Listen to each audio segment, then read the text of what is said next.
నేడు తెలంగాణ బీసీ బంద్ అనేది ఉన్నది.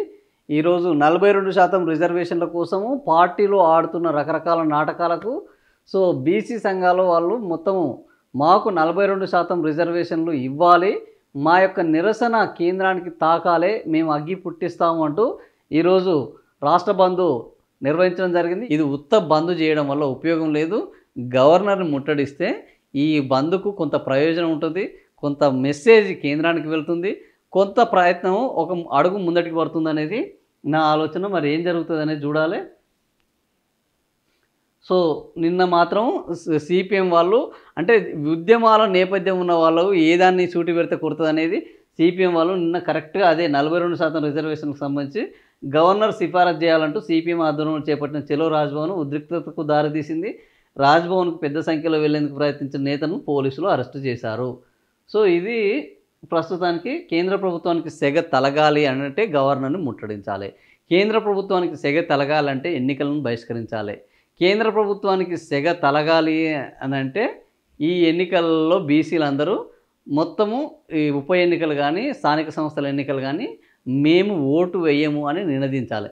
అప్పుడు కేంద్ర ప్రభుత్వం కాదు, ప్రపంచ ప్రభుత్వం కూడా కిందికి దిగి వస్తుంది. ప్రజల యొక్క డిమాండ్ను కాదని నిలబడే ప్రభుత్వం లేదు. అట్లా నిలబడితే నేపాల్లో, భూటాన్లో, ఈరోజు పెరూలో జరిగిన జెన్జీ ఉద్యమం మొదలవుతుంది. ఈ జెన్జీ ఉద్యమం మొదలైతే ఇంకా ప్రభుత్వాలు కాదు, ఎవ్వరు కూడా నిలబడే పరిస్థితి ఉండదు. మరి ఈ జెన్జీ ఉద్యమానికి బీసీ ఈరోజు బంద్ ఒక అడుగు ముందటికి పడుతుందా? జెన్జీ ఉద్యమానికి ఇది దారి తీస్తుందా? ప్రభుత్వాల యొక్క నిరంకుశ వాదానికి ప్రభుత్వం వాళ్ళు మేము అధికారంలో ఉంటాము, మాకు నచ్చినట్టు చేస్తాము అని అంటే మాకు సమాన వాటా రావాలి, సమాన న్యాయం జరగాలి అని చేస్తున్న ఈ బీసీల యొక్క ఉద్యమం రేపు జెన్జీ ఉద్యమంగా కనుక అది రూపాంతరం చెందితే దాన్ని ఆపడం ఎవరు? ఎందుకంటే ఈరోజు బీసీలో అత్యధిక స్థాయిలో ఉన్నారు. బీసీ విద్యార్థులు, బీసీ యువత తమకు దక్కాల్సిన ఉద్యోగాల వాటా దక్కడం లేదు, తమకు రావాల్సిన సరైన వాటా రావడం లేదు, తమకు ఎంటర్‌ప్రెన్యూర్‌గా రావాల్సిన సరైన న్యాయం జరగట్లేదు. విద్య, ఉద్యోగ, రాజకీయాల్లో మేమెంతో మాకంత అవకాశాలు ఎందుకు ఇవ్వడం లేదు? ఇదే భారతదేశంలో పుట్టిన ఎస్సీ ఎస్టీలకు వాళ్ళు వెనుకబడే వాళ్ళే.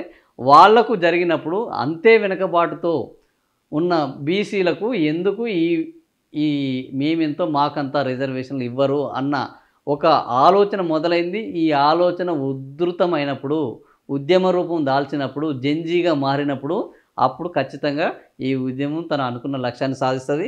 అయితే ఇది జెన్జీ ఉద్యమంగా మారుతుందా లేకపోతే మధ్యలోనే ఆగుతుందా అనేది బీసీ విద్యార్థులు, యువత, బీసీ నాయకుల యొక్క చిత్తశుద్ధి, అంకితభావం, ఉద్యమ స్ఫూర్తి మీద ఆధారపడి ఉంటుంది. అంటే బీసీలో అడిగే దాంట్లో ఒక న్యాయము, ఒక ధర్మము ఉన్నది. వాళ్ళు 42% రిజర్వేషన్ కావాలనడం తప్పు కాదు, కానీ పార్టీలే రకరకాల విన్యాసాలు చేస్తున్నాయి అని అన్నారు. అయితే ఇక్కడ పార్టీలన్నీ కూడా ఈ బీసీ బంద్కు మద్దతు పలకడం విచిత్రంగా ఉన్నది. అటు కాంగ్రెస్ పార్టీది మాదే బంద్, ఇది కేంద్ర ప్రభుత్వానికి వ్యతిరేకంగా జరుగుతుంది అని కాంగ్రెస్ పార్టీ చెప్తున్నది. లేదు కాంగ్రెస్ ఆడుతున్న నాటకాలకు, కాంగ్రెస్ ప్రభుత్వం యొక్క డ్రామాలను జనాల్లోకి తీసుకెళ్ళడానికి మేము ఈ బీసీల బంద్కు మద్దతు ఇస్తున్నాము అని బీజేపీ, బీఆర్ఎస్లు చెప్తున్నాయి. మళ్ళా కూడా బంద్లో కూడా అన్ని పార్టీలు పాల్గొంటూ అసలు ఇది బంద్ ఎవరి మీద? ఇది బీజేపీ మీదనా, బీఆర్ఎస్ మీదనా, కాంగ్రెస్ మీదనా? ఎవరి మీద ఈ బంద్ అన్న పద్ధతిలో రాజకీయ పార్టీలు బీసీలను కన్ఫ్యూజ్ చేసే కార్యక్రమాన్ని చేపట్టాయి. బట్ ఈ బీసీ సంఘాలు మాత్రం ఒకే ఒక లక్ష్యంతో ఈ బంద్ను నిర్వహిస్తున్నాయి. అందులో 42% రిజర్వేషన్లను 9వ షెడ్యూల్ సవరణ చేయడం ద్వారా, రాజ్యాంగంలోని 9వ షెడ్యూల్ సవరణ చేయడం ద్వారా బీసీలకు ఈ రిజర్వేషన్లు ఇవ్వాలనేది వాళ్ళది ఏకైక నినాదము. ఈరోజు ప్రథమంగా కేంద్రానికి బీసీల యొక్క ఆకాంక్షలు తెలియజేసే విధంగా ఈ బంద్ను నిర్వహిస్తున్నాము.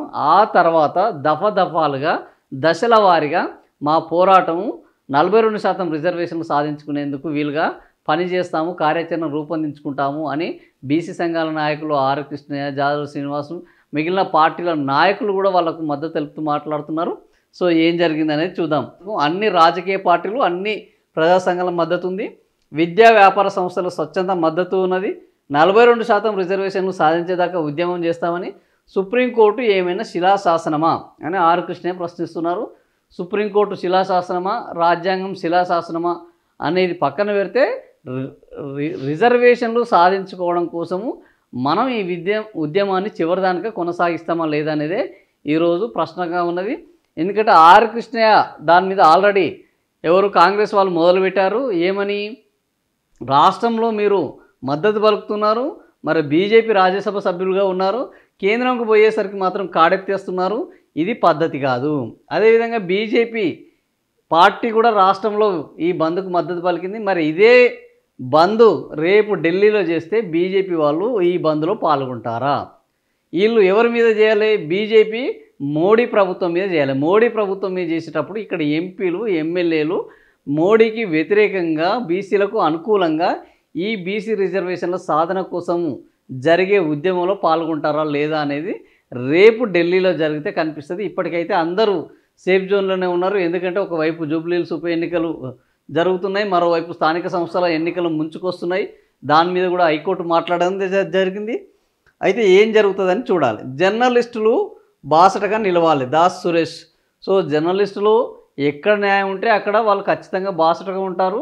జర్నలిస్టులు బాసటగా నిలబడితేనే మిగతా ఉద్యమాలు కొద్దిగా ఇబ్బంది పడుతున్నాయి. ఎందుకంటే అందులో ఉన్న లోపాలను కూడా వాళ్ళు ఎత్తి చూపుతారు. కాబట్టి ఉద్యమకారులకు ఓన్లీ వాళ్ళ ఉద్యమాలను సపోర్ట్ చేయడం తప్ప లోపాలను ఎత్తి చూపితే నచ్చదు.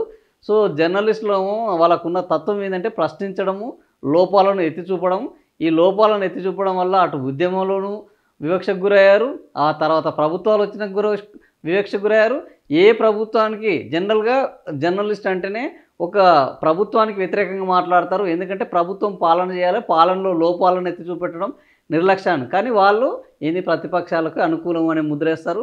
మరి తెలంగాణ ఉద్యమంలో కూడా ఉద్యమాన్ని చాలామంది సపోర్ట్ చేశారు. తెలంగాణ ఉద్యమంలో జర్నలిస్టులు ముందు వరుసలో ఉండి కూడా పోరాడడం జరిగింది. జర్నలిస్టులు ఉద్యమకారుల కోసము వాళ్ళ యొక్క వ్యాన్లను, వాళ్ళ యొక్క అపరిమితమైన వాళ్ళకు అనుమతులు ఉంటాయి కొన్ని చోట్లకు వెళ్ళడానికి, ఆ అనుమతులను అన్నిటిని ఉపయోగించుకొని ఉద్యమాన్ని సజీవంగా నిలపడం కోసము నిరంతరం కొట్లాడిన వాళ్ళలో జర్నలిస్టులు కూడా ఒక వర్గం ఉన్నారు. సో న్యాయం ఎక్కడ ఉంటే జనానికి ఎక్కువ మెజారిటీ జనానికి ఎక్కడ మేలు జరుగుతుందో అక్కడ జర్నలిస్టులు ఉంటారు. దాంట్లో వీళ్ళకి ఏం సందేహం అవసరం లేదు. శాంతియుతంగా నిర్వహించాలి, అవాంఛనీయ ఘటనలకు పాల్పడితే కఠిన చర్యలు. సో ఇప్పుడు ప్రభుత్వం కూడా దీనికి మద్దతు పలకడంతో ఆటోమేటిక్గా అనుమతులు వస్తాయి, పోలీసుల యొక్క నిర్బంధం ఉండదు, పోలీసుల యొక్క ఆంక్షలు ఉన్నాయి. సో ఇది శాంతియుతంగా ఇప్పుడు వీళ్ళు ఎవరి మీద దాడి చేయట్లేదు లేదు, కేవలం బంద్ మొత్తం అన్నింటినీ బంద్ చేయండి రా భయ్ అని అంటున్నారు. అందరూ కూడా ఇది న్యాయం అనుకుంటారు. కాబట్టి బంద్ శాంతియుతంగా స్వచ్ఛందంగానే జరిగే అవకాశాలు మ్యాక్సిమం ఉన్నాయి. ఆల్రెడీ ఇప్పటికే బంద్ సంపూర్ణ స్థాయిలో అంటే ఒక బంద్ కాలు ఇచ్చిన తర్వాత అది మొదటి అవర్లోనే సంపూర్ణము, స్వచ్ఛందము, శాంతియుతం కావడం అనేది దాదాపుగా వెరీ రేర్ కేసులలో కనిపిస్తుంది. అలాంటిది ఇప్పుడు బీసీ బంద్ విషయంలో జరుగుతుంది. మొదటి అవర్లోనే అంటే ఉదయం 7 గంటల నుంచి మొదలైతే సాయంత్రం 5 గంటల వరకు ఇది ఉంటుంది. సో మొదటి అవర్లోనే బస్సులు రాకపోవడము, జనాలు రోడ్ల మీదకి రాకపోవడము, మెజారిటీ వ్యాపార సంస్థలు బంద్ చేసుకోవడం, మెజారిటీ స్కూళ్ళు వాళ్ళంతలో వాళ్ళు స్వచ్ఛందంగా బంద్ నిర్వహించడం, ఇలాంటివన్నీ చూస్తుంటే బీసీ బంద్ మొదటి అడుగులోనే సక్సెస్ అయిందని చెప్పొచ్చు. సో ఎలాంటి గొడవలు ఉండడానికి అవకాశం లేదు. ఎందుకంటే ప్రభుత్వానికి ఇది వ్యతిరేకం కాదు కాబట్టి, ప్రతిపక్షాలు ఎలాగో అందులో పాల్గొనక తప్పని పరిస్థితి కాబట్టి, మిగతా వర్గాలు ఎవరు కూడా ఈరోజు బీసీలు చేస్తున్న నినాదంలో న్యాయం లేదు అని భావించే పరిస్థితి లేదు. కాబట్టి దాదాపుగా ఇది శాంతియుతంగా, స్వచ్ఛందంగానే జరిగే అవకాశం ఉంది. కేంద్ర మంత్రులు బండి సంజయ్, కిషన్ రెడ్డి అఖిలపక్షాన్ని ఢిల్లీకి తీసుకువెళ్తే మేము వస్తాము. సో ఇంకా కాంగ్రెస్ రాజకీయం ఇక్కడనే మొదలవుతుంది.